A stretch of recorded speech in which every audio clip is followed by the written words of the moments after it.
So they're saying I grew up with just my mom, huh? That must have been really tough. They're saying our home wasn't good enough for their son to marry into. Right now, I'm sitting here with my fiance's parents, and they're saying some really mean things to me. They're not just making fun of me, they're making fun of my mom too. They're a terrible family. I'm not going to agree to marry their son. I'll show them what it feels like and say no to their proposal. They deserve to feel really bad about how they're acting. My name is Emma, and I'm 27 years old. It's just me and my mom in our family. My dad died in an accident when I was little, leaving us alone.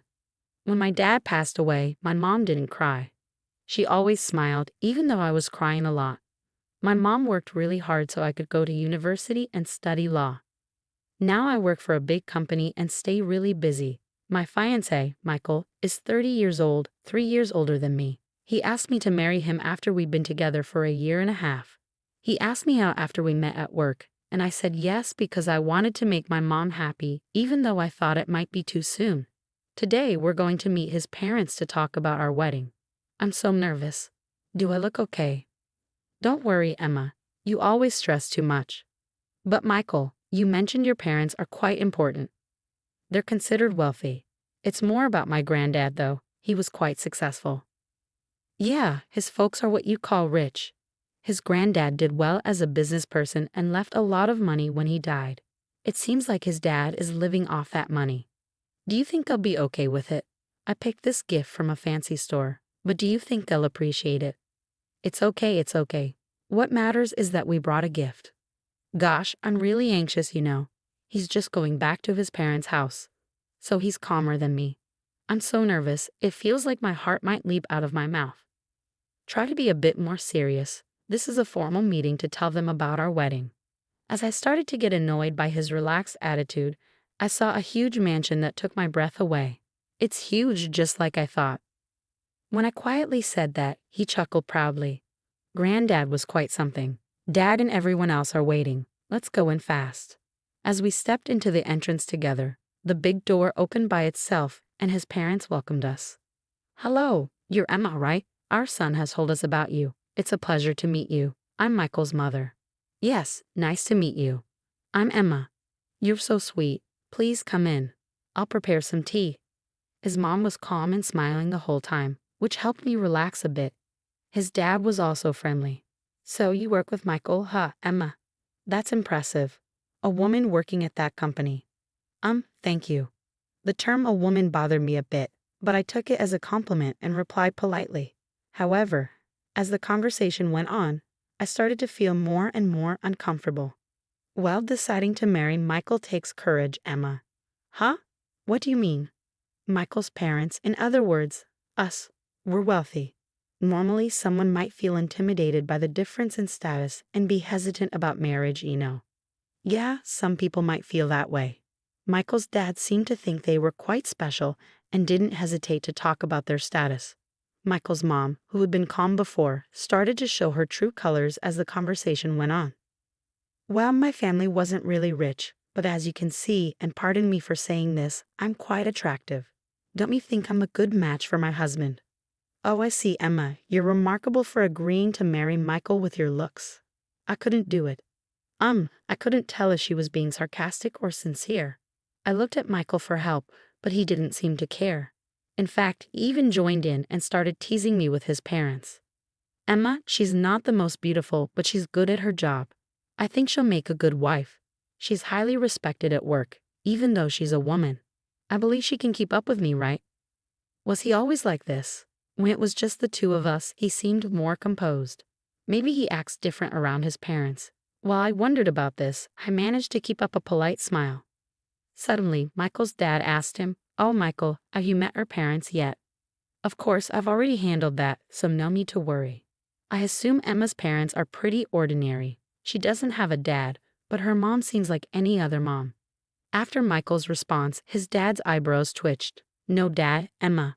What's the story there? Taken aback by the sudden change in Michael's dad, I quickly explained. My dad died in an accident when I was little, so my mom raised me on her own. So you grew up in a single-parent household? Yeah, that's right. I still live with my mom. When I finished explaining, Michael's dad looked deeply thoughtful, and his mom seemed to get upset.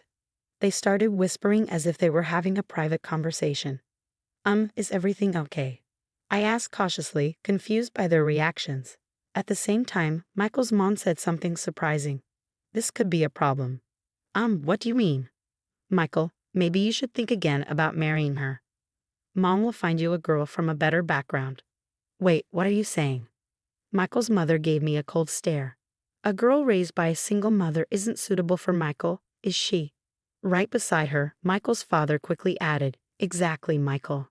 Despite her career success, coming from a single-parent household is a problem, isn't it? I've warned you many times to be cautious about who you marry, but you—" It felt like I was being judged like a faulty item. Hearing such words from my fiance's parents, whom I was meeting for the first time, was completely unexpected. I was left stunned in shock. Then my fiancé, Michael, said something that made me question if I heard correctly. "Oh, so she's not even close to meeting the standards. I thought she might barely make it. But I'm already 30 and finding someone else would be a hassle, so I'll just settle for Emma." "What? Michael, don't we want to get married because we love each other? You didn't really think I was marrying for love, did you?" He laughed loudly, tossing out those harsh words. "All I want is a wife who can manage the house like a maid. I can't truly love someone with a family background like yours." "That's right," Michael's mom chimed in, agreeing with his cold words. Even Michael's dad nodded along, laughing mockingly. I can't believe this. I thought he was the one who genuinely wanted to marry me out of love. I was completely speechless at this sudden turn of events. As I struggled to find words, Michael's parents continued their verbal assault. "Single mother household. It's audacious of you to even consider marrying my son when you come from such a disgraceful background." "Absolutely not. Our son cannot marry a girl brought up in such a low-class environment." In that moment, all the emotions I had been suppressing reached their breaking point. Instead of shock, I felt a surge of anger at the insults directed towards my life and my beloved mother. I couldn't contain it any longer. Slowly, I raised my head and calmly addressed them. "Fine. Let's cancel the wedding, and I request that you leave immediately." Not only were Michael's parents shocked by my statement, but even he seemed taken aback. He asked me in confusion, "Emma, what are you suddenly saying? Are you asking me to leave? Don't you understand? Why are you saying this? I don't get it." In response, Michael's parents started causing a scene. "Exactly. We don't have to take orders from someone like you, Emma. Your family background is poor, and your attitude is terrible. What do you think you're doing? Be quiet." I slammed my hand on the desk and stood up. "Do you know who owns the land this house is on?" "What are you talking about? This land was inherited from my father." "From your father? Can you prove that this land is yours? Do you have any evidence?" When asked for proof, Michael's father started to panic. They seemed to have never checked, whispering to each other. "What's the problem? If you own the land, there should be proof, right? Like inheritance documents. We don't have anything like that.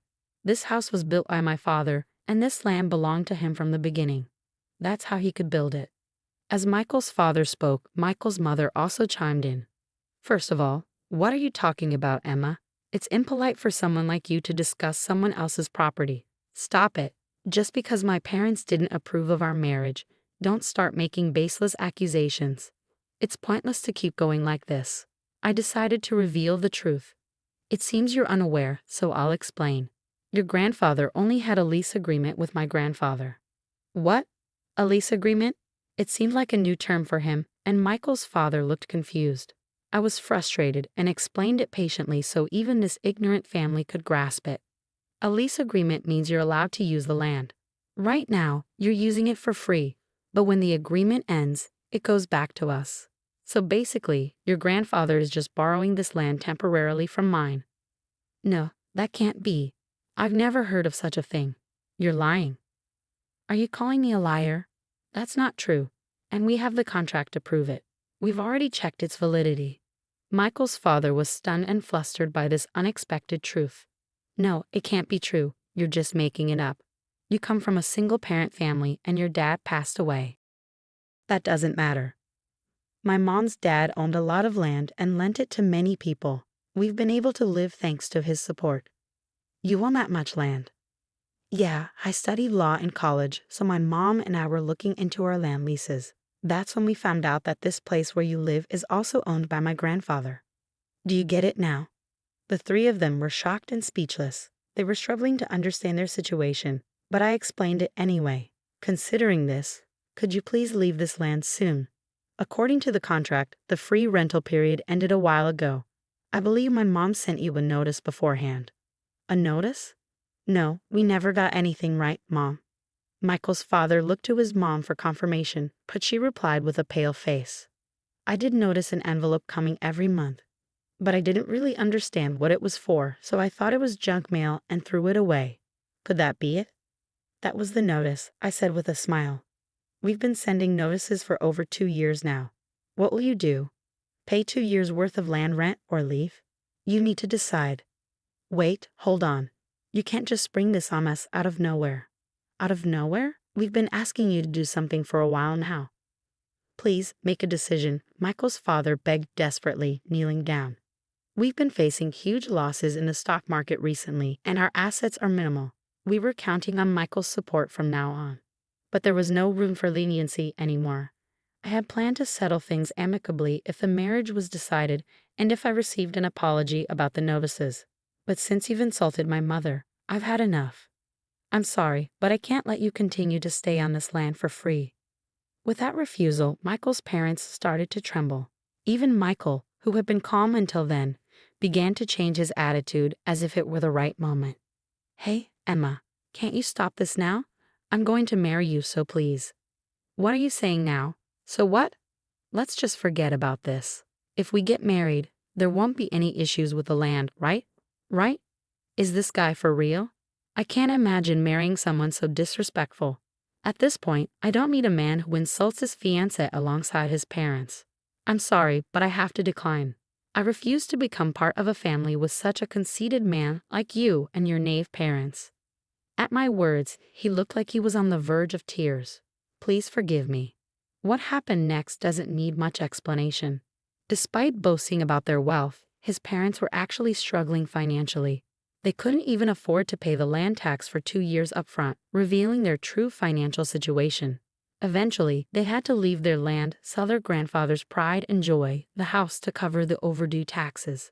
They tried to maintain their lifestyle for a while, but it seems their money dried up quickly. Now they're living in a small apartment as a family of 3.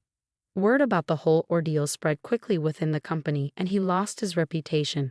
However, his parents rely on his income, so it seems he's stuck. Sometimes I receive romantic emails from him, but I never reply. I have no feelings for him whatsoever, and I doubt I'll ever trust him again. He's become the subject of gossip at the company, and I secretly hope he continues to struggle in his tough situation.